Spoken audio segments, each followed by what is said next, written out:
भोजपुरी की lady singer Tanya Jha अपने अश्लील गानों की वजह से सबसे ज्यादा जानी जाती हैं। कभी तान्या अपने अभद्र भाषा के लिए जानी जाती हैं, कई बार आप तान्या का रौद्र रूप भी देखे होंगे। अक्सर तान्या गाली देती, गाली सुनती हुई नजर आती हैं। सोशल मीडिया पर अक्सर ऐसी वीडियो वायरल होती रहती है जिसमें तान्या को भोजपुरी का कोई भी कलाकार गाली देता रहता है।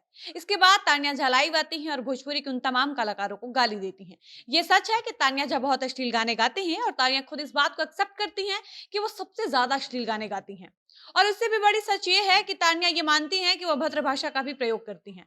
अगर हम बात करें तान्या की, तो आपको बता दें कि भोजपुरी की तान्या झा वो लेडी सिंगर हैं जिनको पिछले 3 महीने के अंदर सबसे ज्यादा गाली दी गई है। जिसको मन वो तान्या झा को गाली दिया है, जिसको मन वो तान्या झा को खूब सुनाया है। किसी ने तान्या झा को वेश्या बताया है। कई बार तान्या झा को मां बहन की गाली भी दी गई है। तान्या के चरित्र पर कई लांछन लगाए गए हैं। कुछ लोग तान्या को चरित्रहीन बताए हैं, वहीं कुछ लोग ऐसे भी हैं जो इस बात का दावा करते हैं कि उनके पास तान्या झा का प्राइवेट वीडियो है, कॉल रिकॉर्डिंग है। कुल मिलाकर साफ साफ बोले तो तान्या झा वो सिंगर हैं भोजपुरी की तमाम कलाकारों के निशानों पर रहती हैं।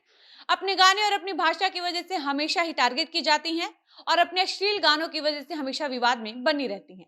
तान्या के किसी भी गाने पर लोग उनको ट्रोल करना नहीं छोड़ते हैं। कुछ लोग ऐसे भी हैं जो तान्या झा को निर्लज, बेहया, बेशर्म भी बोलते हैं।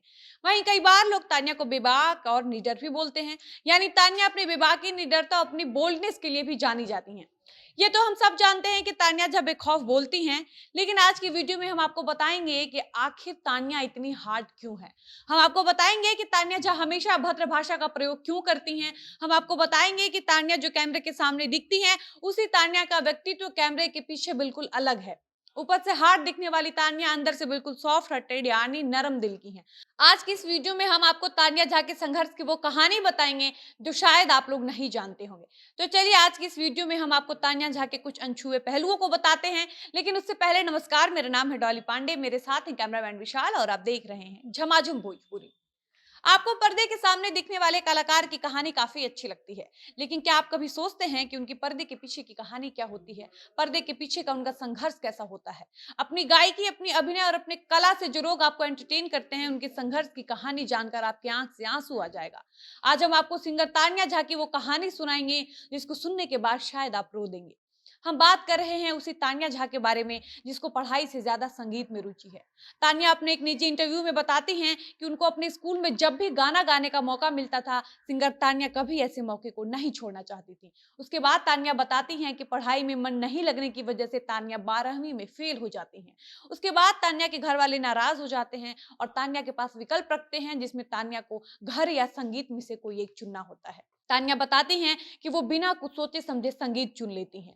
उसके बाद तान्या संगीत की पढ़ाई के लिए प्रयागराज चली जाती हैं। वहां जाकर तान्या झा को सबसे बड़ी निराशा तब हाथ लगी जब तान्या झा को किसी ने कहा कि आपसे गीत संगीत नहीं हो पाएगा। इतना सुनते ही तान्या धराशायी हो जाती हैं। निराश मन से लौट आई तान्या बताती हैं कि वो अपना स्केल बनाने के पीछे इतनी पागल हो जाती हैं कि रोड पर चलते टाइम, ट्रेन में सफर के दौरान रूम में दरवाजा बंद करके खूब चिल्लाती हैं ताकि उनका स्केल बन सके। ऐसे में कई बार तान्या के गांव घर वाले तान्या को पागल भी बोलते हैं। कई लोगों ने कहा कि कुछ नहीं, अभी जवानी चढ़ रही है तो बहुत गर्मी है, 10 लोगों के साथ सो जाएगी, तब ठंडा हो जाएगी, फिर घर आ जाएगी।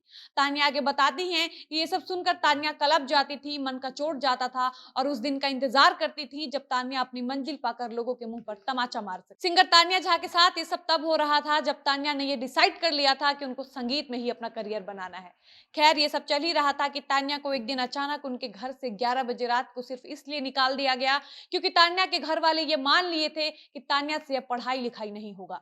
सोचिए कि बिहार के एक छोटे से गांव की लड़की जो मात्र 16 साल की थी, वो संगीत के लिए इतनी पागल रहती थी कि 11 बजे रात को घर छोड़कर संगीत सीखने के लिए पहले अपने मौसी के यहाँ भागलपुर जाती है, फिर उसके एक दिन बाद बिहार की राजधानी पटना आ जाती है। इसके बाद तान्या झा ने जो बताया वो सुनने के बाद आपको भोजपुरी इंडस्ट्री की गंदगी समझ आएगी।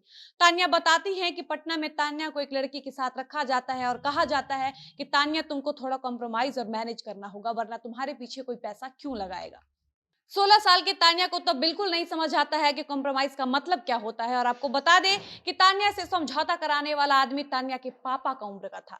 तान्या को पटना में कुछ ठीक नहीं लगता है। उसके बाद तान्या को कुछ भी नहीं सूझता है और तान्या बिना आगे पीछे कुछ सोचे हुए उसी रात को पटना से 1:30 रात को दिल्ली निकल जाती हैं। और उस समय तान्या की जेब में मात्र 30 रुपए और एक छोटा सा कीपैड मोबाइल होता है। और तान्या आगे बताती हैं कि तान्या जब दिल्ली गई थी तो यही ठंडी का टाइम था, कड़ाके की ठंड पड़ रही थी। तान्या की जेब में मात्र 30 रुपए के अलावा एक छोटा सा कीपैड फोन था। तान्या के बॉडी पर 150 की पतली टी शर्ट और नीचे 250 का जींस था। तान्या 10 रुपए का पानी का बॉटल खरीदती हैं। टॉयलेट के गेट के बगल में बैठकर तान्या दिल्ली जाती हैं। तान्या अपनी मंजिल को पाने के लिए जो भी तकलीफ झेल रही थी वो अपने घर वालों को सिर्फ इसलिए नहीं बता पाती हैं क्योंकि इनके घर वालों ने ये कहकर घर से निकाला था कि अब तुमको जो करना होगा अपने दम पर करना। इसके बाद तान्या दिल्ली पहुंच जाती हैं, जहां तान्या को ना कोई जानता था और ना ही तान्या दिल्ली में किसी को जानती थी। तान्या बताती हैं कि 2 दिन 2 रात दिल्ली के प्लेटफॉर्म नंबर 7 पर बिताती हैं। तान्या को जब भूख लगती है तो तान्या रोने लगती हैं, लेकिन पैसे नहीं होने की वजह से तान्या कुछ खा नहीं पाती है। उसके बाद तान्या की नजर ट्रेन की पटरी पर पड़े ब्रेड के टुकड़े पर पड़ती है और तान्या इतनी भूखी थी कि उस ब्रेड के टुकड़े को उठाकर तान्या खा जाती हैं और अपनी भूख मिटाती हैं। उसके बाद तान्या के घर वाले तान्या से संपर्क करने की कोशिश करते हैं, उनका पता लगाते हैं, उनको फोन करते हैं और 2 दिन बाद तान्या का भाई दिल्ली आकर स्टेशन से उनको उठाकर अपने साथ ले जाता है। तो ये संघर्ष की कहानी उस तान्या झा की थी, जिनको इंडस्ट्री में कई बार कॉम्प्रोमाइज करने के लिए कहा जाता था, जिनके चरित्र पर कई बार लांछन लगाया जाता था, उनके चरित्र को लेकर सवाल उठाया जाता था, जो आज अपने बोल्डनेस के लिए जानी जाती हैं, जो हमेशा अभद्र भाषा का प्रयोग करती हैं। बाकी आप कमेंट करके बताइए कि आपको ये वीडियो कैसी लगी। इसी के साथ मुझे इजाजत दीजिए। धन्यवाद।